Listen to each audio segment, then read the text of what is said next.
Hi friends, அனைவருக்கும் இனிய காலை வணக்கம். எல்லோரும் எப்படி இருக்கீங்க? நல்லா இருக்கீங்களா? இந்த நாள் உங்களுக்கு இனிய நாளாக அமைய வாழ்த்துக்கள். இன்றைக்கான ஒரு குட்டி ஸ்டோரி என்ன அப்படின்னா, ஒரு மரத்தில் காய்ந்த இலையும் பச்சை இலையும் இருந்துச்சாம். அப்போ அந்த பச்சை இலை காய்ந்த இலையை பார்த்து சொல்லிச்சான். காற்று அந்த டைம் வேகமாக அடிக்கவும் அந்த பச்சை இலை காய்ந்த இலையை பார்த்து சொல்லிச்சான், காற்றே மெல்லமாக அடி, இல்லைன்னா இந்த காய்ந்த இலை பறந்து போயிடும்னு சொல்லி கிண்டல் பண்ணிச்சான். அப்போ அந்த காய்ந்த இலை சொல்லிச்சான், நான் ரொம்ப வருஷமாக உனக்கு முன்னாடி இருந்து இருக்கேன், இப்போ தான் நீ வந்திருக்க, நேற்று தான் வந்திருக்க, உனக்கு இவ்வளோ கொழுப்பா அப்படின்னு சொல்லி காய்ந்த இலை பச்சை இலையை பார்த்து கோவப்பட்டுச்சான்.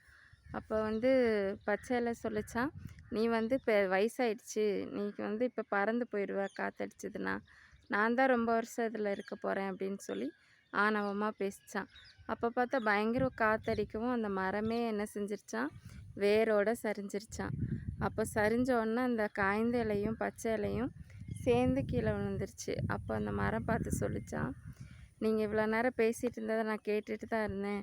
யாரோட வாழ்க்கையும் நிலை இல்லாதது, இப்படி தான் மனுஷங்களோட வாழ்க்கையும் போயிட்டுருக்கு.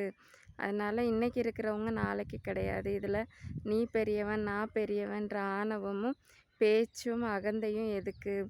இருக்கிற வாழ்க்கையை சந்தோஷமாக வாழ பாருங்க. நீ பெருசா நான் பெருசா அப்படின்னு சொல்லி ஆர்கியூமெண்ட் பண்ணி இருக்கிற வாழ்க்கையை சந்தோஷத்தை இழந்து போயிடாதீங்க அப்படின்னு சொல்லி அந்த மரம் சொல்லிச்சா. உண்மைதான ஃப்ரெண்ட்ஸ்? நீ பெருசா நான் பெருசான்னு சொல்லி ஈகோ பார்க்குறத விட இருக்கிற வாழ்க்கையை சந்தோஷமாக வாழுங்க. ஓகே ஃப்ரெண்ட்ஸ், இந்த நாள் இனிய நாளாக உங்களுக்கு அமைய என்னுடைய வாழ்த்துக்கள். Bye friends, take care.